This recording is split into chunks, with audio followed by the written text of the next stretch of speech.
আসসালামু আলাইকুম everyone, welcome back to my new video. আশা করি আপনারা সবাই ভালো আছেন। আলহামদুলিল্লাহ, আমিও ভালো আছি। গ্যাসের চুলায় রেস্টুরেন্টের মতো পিৎজা বানাতে চাইলে এই ভিডিওটি আপনার জন্যই। পিৎজা বানানোর জন্য আমি আগে থেকেই ডো করে রেখেছিলাম, ইস্ট দিয়ে এটাকে রেস্টে রেখেছিলাম।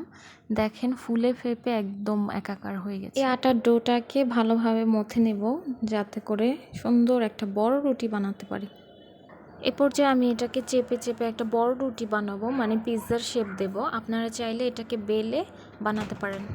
এখন ফ্রাই প্যানে আমি পিৎজাটাকে সেট করে নিয়েছি আর কাঁটা চামচ দিয়ে এটাকে ফুটো করে দিয়েছি।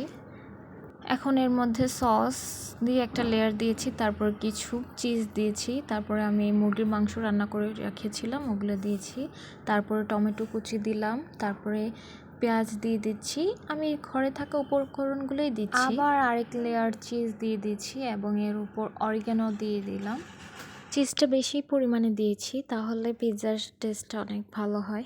চুলার হিট মিডিয়ামে রেখে তাওয়া দিয়ে তার উপর ফ্রাই প্যানটা দিয়ে পাতিল দিয়ে এভাবে ঢেকে রাখবো। ও মাই গড গাইস, দেখেন কতটা লোভনীয় হয়েছে।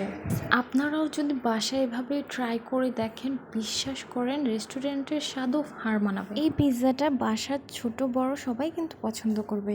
ভিডিওটি ভালো লাগলে লাইক কমেন্ট শেয়ার করতে ভুলবেন না। আল্লাহ হাফেজ।